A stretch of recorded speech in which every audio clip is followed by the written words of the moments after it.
In 2017, for instance, there was an attack in Bakin Kogi, Kaninkong.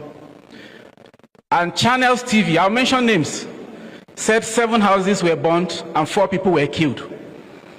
I left Port Harcourt to southern Kaduna. I counted 150 houses, and I saw a mass grave containing 21 persons. So the media is also complicit in what is happening in the Middle Belt. Thank God for News Central for what you're doing. Unfortunately, you are very young. You started in 2017 or thereabout. But these atrocities have been going on for many years. Before I founded Middle Belt Times, let me tell you why. I was writing for various platforms. And sometimes when I write my stories, they will tell me that these guys are not terrorists. They are unknown gunmen or they are bandits. And one day I spoke to an editor. I said, look, sir, don't publish my story. And in 2019, of course, because if you must speak the truth as a journalist in this country, then you must be ready to face the consequences. 2019, I spent 162 days in prison for my uncompromised reportage. And when I was stepping into Kaduna prison, the first thing I wanted to see were the terrorists that have been terrorizing our people. I didn't find any.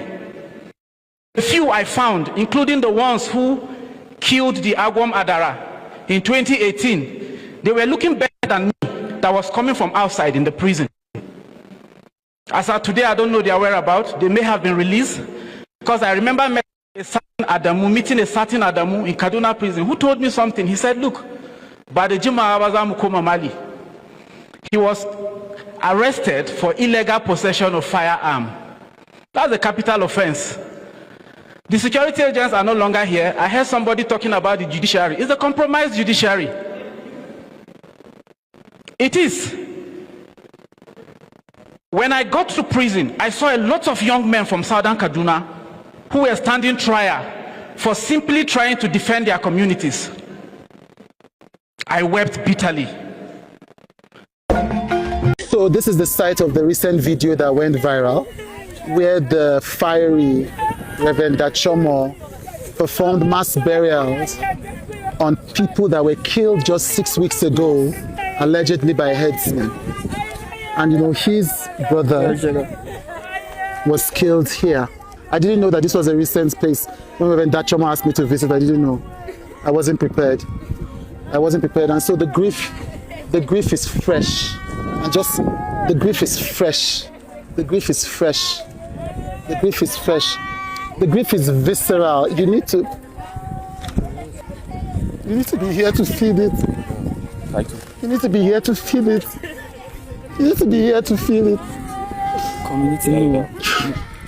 I didn't want to do this here, but you have to be here to feel it. We're not just filming. It's horrible. It really is. It's not numbers anymore. It's not numbers. Okay. It's not theory. It's not political debate. Very close. It's wickedness. The husband, we are it's just, wickedness. It's abandonment. Like, and it's a sense of helplessness. Not just the helplessness of what has already happened, but the helplessness that it can happen again. And nobody will do anything to help them. So, and let me tell you something. When Boko Haram arise from the far north, they follow villages, communities that are Christian densely populated in Maiduguri. And when the Borno state, they follow village by village. If you see a Christian in the far north, in the rural area, local government, then he's a slave.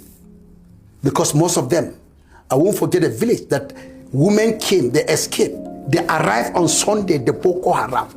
They surround the church and lock the church. They set the church on a blast. They burned everybody that was inside that was burned to death. And in another village, they separated the men and the female. After they separated them and the children, the men were paraded, they were all killed. And the women, they choose the woman that you want to have sex with her to satisfy their sexual urge, because they have stayed long in the bush. without sex. A woman say she alone, she buried her husband. She dig the grave personally and drag her husband into that grave that the husband that was killed by Boko Haram.